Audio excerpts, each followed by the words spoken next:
नमस्कार, स्वागत है आप सभी का। आज हम लोग उत्प्रेक्षा अलंकार पढ़ने जा रहे हैं।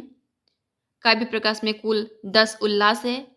इसी दसों उल्लासों के अंतर्गत नवम और दसम उल्लास में शब्दालंकार और अर्थालंकार का वर्णन किया गया है। नवम उल्लास में शब्दालंकार का वर्णन है और दसम उल्लास में अर्थालंकार का वर्णन किया गया है। तो इसी दसम उल्लास के अंतर्गत जो अर्थालंकार है, अर्थालंकार के अंतर्गत उत्प्रेक्षा अलंकार आता है। इसी उत्प्रेक्षा अलंकार को आज हम पढ़ेंगे। यहाँ इसका लक्षण दिया है, संभावनम अथोत्प्रेक्षा प्रकृतैस्य समेनयत्। अब देखना है, प्रकृतैस्य समेनयत्, प्रकृतैस्य अर्थात उपमेयस्य, प्रकृतैस्य उपमेयस्य, सम अर्थात उपमान के द्वारा, उपमेय की उपमान के द्वारा संभावना करना ही क्या है? उत्प्रेक्षा अलंकार है।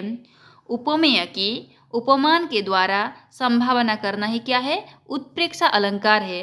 अब हमको देखना है कि उपमान और उपमेय क्या चीज़ है। उपमान होता है जिससे तुलना की जाती है, वो है उपमान। जिससे तुलना की जाती है वो है उपमान। जैसे कि चंद्रमा से तुलना की जाती है तो वो है उपमान। फिर उपमेय की है जिसकी तुलना करते हैं, जिसकी तुलना की जाती है वो है उपमेय। जैसे मुख की तुलना करते हैं चंद्रमा से, तो जिसकी तुलना करते हैं वो है उपमेय और जिससे तुलना करते हैं वो है उपमान, जैसे कि चंद्रमा। अब देखते हैं, उपमान और उपमेय जो रहते हैं उनमें जो हमारे सामने उपस्थित होता है, जो हमारे सामने उपस्थित होता है उसको हम उपमेय कहेंगे। जैसे कि हमारे सामने मुख उपस्थित है, जैसे नायिका का मुख का तुलना कभी क्या करते हैं? चंद्रमा में करते हैं। तो हमारे सामने नायिका का मुख उपस्थित है, तो हमारे सामने जो चीज़ उपस्थित है उसको हम उपमेय कहेंगे। और जो जिससे तुलना करते हैं उसको हम उपमान कहते हैं। जैसे कि चंद्रमा से तुलना करते हैं इसलिए इसको उपमान इस तरह से कहा जाता है। अब इसके लिए दो उदाहरण दिया है। ये जो उत्प्रेक्षा अलंकार है, उत्प्रेक्षा अलंकार के लिए दो उदाहरण दिया गया है। पहला उदाहरण है, उन्मेषम्यो मम न सहते जाति वैरी निशायाम इंदोरिंदी बरदलदृशा तस्य सौंदर्य दर्पः नीतः शांति प्रसव मनया वक्र कांति हर्षा लग्न मन्ये ललित तनुते पादयो पद्मलक्ष्मी। अब यहाँ देखेंगे, ये जो है नायिका का विशेषण है। ललित तनु और इंदी बरदल दृशा, ये दोनों नायिका का विशेषण है, नायिका को कहते हैं। यहाँ जो ये चीज नायिका का विशेषण दिया गया है।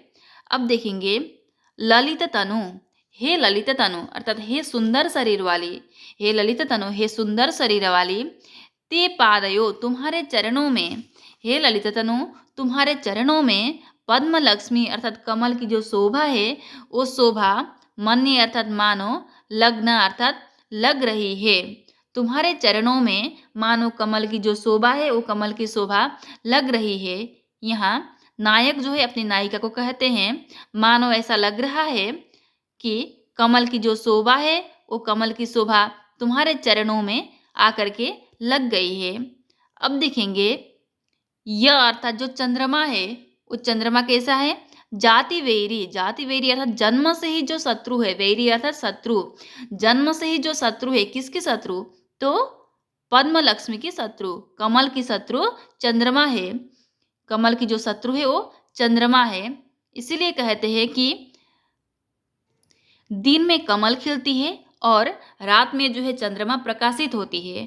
तो जब रात में चंद्रमा प्रकाशित होती है, कमल का जो शोभा रहता है उस शोभा को वह दबा देती है और चंद्रमा अधिक प्रकाशित, अधिक सौंदर्य बन जाती है। यहाँ जो है तीन चीज का वर्णन किया गया है। यहाँ सबसे कम सुंदर, यहाँ सबसे कम सुंदर बताया गया है कमल को। सबसे कम सुंदर कमल है, उससे थोड़ा अधिक सुंदर कौन है? उससे थोड़ा अधिक सुंदर चंद्रमा है और उससे भी अधिक सुंदर कौन है? नायिका है। उससे भी अधिक सुंदरी नायिका है। तो यहाँ तीन चीज का वर्णन है। सबसे कम सुंदर कमल है, उससे थोड़ा अधिक सुंदर चंद्रमा है और उससे भी अधिक सुंदर क्या है? नायिका है। यहाँ तीन चीजों का वर्णन किया गया है। इसलिए जब चंद्रमा प्रकाशित होती है तो कमल का जो शोभा रहता है उस शोभा को वह दबा देती है, इसलिए कमल मुरझा जाती है। इसीलिए यहाँ कमल कह रही है, कमल क्या कहती है कि यह जो चंद्र है, वो चंद्रमा कैसी है? वह जातिवेरी, जातिवेरी अर्थात जन्म से ही जो शत्रु है, जन्म से ही शत्रु कमल की जो शत्रु है, जन्म से ही शत्रु, वह निशायाम अर्थात रात्रि में मम उन्मेषम न सहते, मम अर्थात मेरी, कमल की उन्मेषम विकास को, उसके उन्मेष को न सहते, उसके उन्मेष को नहीं सहन कर सकती है। वह जो चंद्रमा है मेरी विकास को, रात्रि में मेरी विकास को नहीं सहन कर सकती है, इसलिए वह प्रकाशित हो जाती है और उसकी सुंदरता के सामने मैं फीका पड़ जाती हूँ। इसलिए यह कमल कह रही है। फिर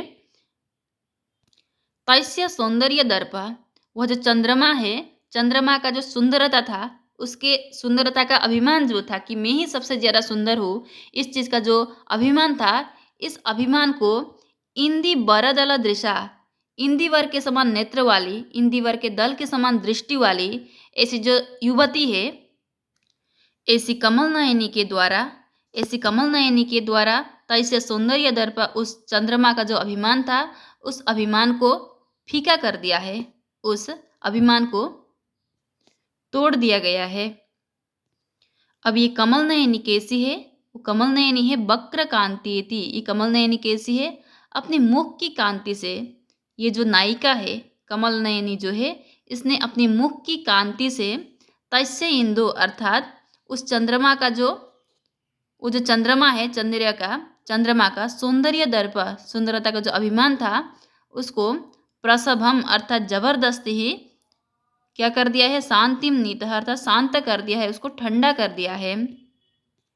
इसीलिए पद्मलक्ष्मी जो है यहाँ खुश हो जाती है। पद्मलक्ष्मी जो है यहाँ हर्ष से क्या है? वो खुश हो जाती है, खुश हो जाती है। इसी वजह से यहाँ नायक क्या कह रहे हैं कि चंद्रमा का जो घमंड था, उस घमंड को, चंद्रमा का घमंड था कि मैं कमल से ज़्यादा सुंदर हूँ, इस चीज़ का जो घमंड था, इस घमंड को नायिका ने, नायिका का जो मुख का कांति है, इस नायिका के मुख की कांति की वजह से चंद्रमा का जो कांति है वह फीका पड़ गया है। इसीलिए पद्मलक्ष्मी खुश हो जाती है। इसलिए कहते हैं कि हे ललित तनु, हे सुंदर शरीर वाली, ते पादयो, तुम्हारे चरणों में, मन्ने अर्थात मानो, पद्म लक्ष्मी अर्थात कमल की जो शोभा है वह शोभा लग रही है। इस तरह से नायक नायिका को कह रहे हैं।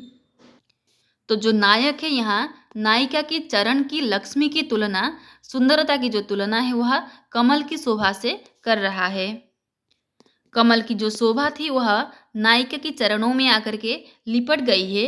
इसलिए नायिका की जो चरण की शोभा थी वह कमल की शोभा बन गई है।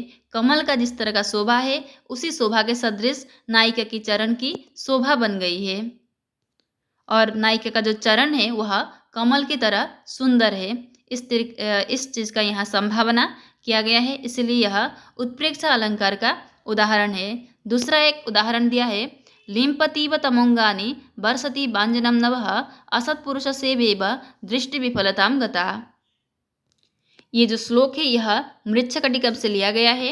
यहाँ देखेंगे तमोंगानी, तम अंगानी लिम्पतीव, तम अर्थात अंधकार, अंधकार जो है अंगानी अंगों में, लिम्पतीव अर्थात लिपसा गया है, अंधकार जो है अंगों में लिपसा गया है।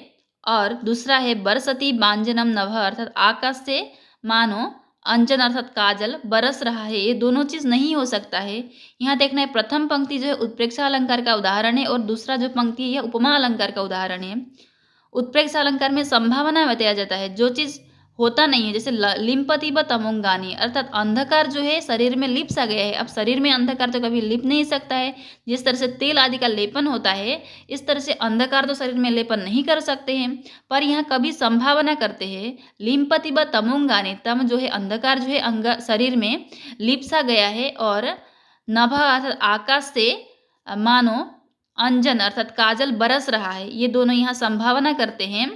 फिर असत पुरुष से विव दृष्टि विफलताम गता, दृष्टि विफलताम गता, दृष्टि उस तरह से विफल हो गई है जिस तरह से असत पुरुष से विव, असत जनों की सेवा विफल होती है। असत जन व्यक्तियों की सेवा में हमें कोई भी फल नहीं मिलता है, उसी तरह से हमारी दृष्टि भी विफल हो गई है। यहाँ क्या है, दृष्टि की विफलता की तुलना असत जनों की सेवा से करते हैं। जो दृष्टि की विफलता है उसकी तुलना असत जनों की सेवा से किया जा रहा है। यह उपमा अलंकार का उदाहरण है। ये जो दूसरा पंक्ति है वह उपमा अलंकार का उदाहरण है। पूर्णोपमा का यह उदाहरण दिया गया है। जिस प्रकार से असत पुरुष की सेवा, जिस तरह से असत पुरुष की सेवा विफलता को प्राप्त हो जाती है, उसी तरह से दृष्टि विफलता को प्राप्त करती है। उसी प्रकार से यहाँ क्या है, अंधकार में दृष्टि भी विफलता को प्राप्त करती है। इस चीज का यहाँ वर्णन किया गया है। जहाँ संभावना होता है वहाँ ही उत्प्रेक्षा अलंकार होता है। अब उत्प्रेक्षा अलंकार को पहचानने के लिए हमको कुछ शब्द दिया गया है। जैसे यहाँ दिया है, मन्ये संके ध्रुवम प्रायो नूनम इत्येवम आदय। मन्ये संके ध्रुवम प्राय नूनम, ये जो है उत्प्रेक्षावाचक शब्द है। जहाँ जिस श्लोक में इन शब्दों का व्यवहार होता है, इन शब्दों का प्रयोग होता है, वहाँ उत्प्रेक्षा अलंकार होता है। क्योंकि उपमा अलंकार में इनका प्रयोग नहीं होता है। इव जो है, इव का प्रयोग उत्प्रेक्षा और उपमा दोनों में होता है। इव का प्रयोग उत्प्रेक्षा और उपमा दोनों में होता है। पर मन्ये संके ध्रुवम प्रायो नूनम, इन शब्दों का प्रयोग उपमा में नहीं होता है। और एक चीज, इव शब्द का प्रयोग उपमा और उत्प्रेक्षा दोनों में होता है, पर इव शब्द का प्रयोग यहाँ उत्प्रेक्षा में क्रियापद के साथ होता है। क्रियापद के साथ ही इव का प्रयोग उत्प्रेक्षा में होता है। जहाँ इन शब्दों के साथ क्रियापद में इव शब्द का प्रयोग है, तो उसको हम उत्प्रेक्षा अलंकार इस तरह से समझेंगे। जहाँ संभावना होता है वहीं उत्प्रेक्षा अलंकार होता है। तो काव्य प्रकाश में ये जो दो उदाहरण दिया है उत्प्रेक्षा अलंकार के लिए, इसको हम लोगों ने पढ़ लिया है। अगर कुछ क्वेश्चंस हो तो आप कमेंट के माध्यम में पूछ सकते हैं। वीडियो अगर अच्छा लगा हो तो लाइक, शेयर और सब्सक्राइब करना ना भूलें। धन्यवाद।